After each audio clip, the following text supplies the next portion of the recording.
like me now, do it on your own. It's kind of dark, you know, sexy. Now I got your junk hat and condom pole. Hey, what's up world? It's your girl Brittany, and today I have the beautiful Tinashe. How are you? Hi, I'm so happy to be here. Okay, wait though. You released an amazing mixtape. Oh, thank you. Blackwater. Kind of talk to me about it and kind of the inspiration behind the title. Well, I really wanted to give my fans something this year because I've been working on my debut album basically all of 2013, and towards around October I was starting to realize that we probably weren't going to be finished with the album in time for it to come out this year, right. Just because I'm a perfectionist for one, so I really want the debut album to be right. I don't want to rush it, I don't want to, you know, just put it out there. So I made Blackwater kind of the same way that I did the other mixtapes, and just kind of did it in my room and knocked it out.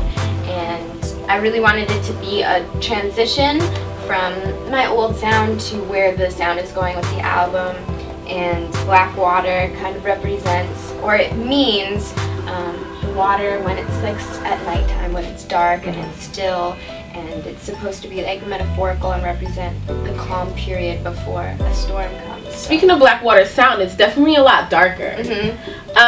Especially you teamed up with Travi Scott. And did he produce Vulnerable? He worked on it a tiny bit, but it was produced by Boy Wonder from Toronto. So, okay. Yeah, we'd worked about a year ago in Toronto, and we'd done a couple songs together, and we were just kind of catching a vibe, getting to know one another or whatever. And then, you know, maybe 6 months later, he emailed me the beat for Vulnerable. And I heard it, I heard that bass, and you know, it gave me that, that feeling. It's like sexy and dark. Yeah, it gave me that that sexy, seductress kind of feeling. So I was like, I want to write a song from this point of view. Like, it's so easy. Yeah. So that's what I did, and I sent it to RC, and they flipped out over it.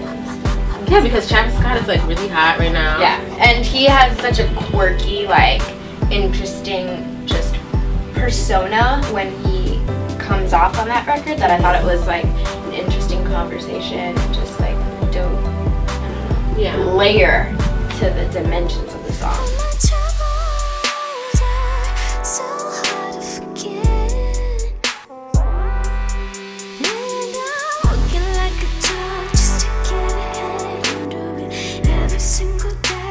Can we talk about your black belt? Yeah, my black belt, yeah. I mean, that's something that is for real. Like, I'm legitimately a black belt.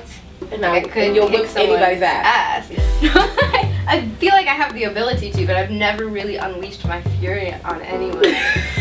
However, I like sparred a girl when I was like, but you're like wearing pads and stuff. Right. When I was younger in a competition, and I won like gold medal in the state of California, like when I think I was like 11. So I did Taekwondo for like three straight years, but it's not really like something that I do that often anymore. So like, what's been going on with you? Like, what can we expect from the new album? Well, the new album covers, like I kind of mentioned before, it's like an array of sounds. It's definitely stepping the production game up and everything, because I've been working with such amazing producers, like you said, Clams Casino and Mike Will and Boy Wonder, like, you know, the ones that we've mentioned before, Dev.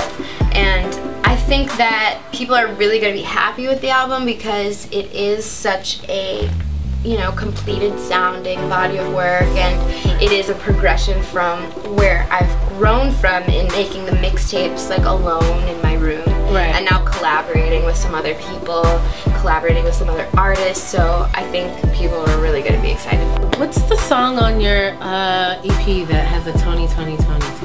Just a Taste. Yeah. Yes, the Tony anniversary. They used the sample from that. Yeah. Classic. Love Tony.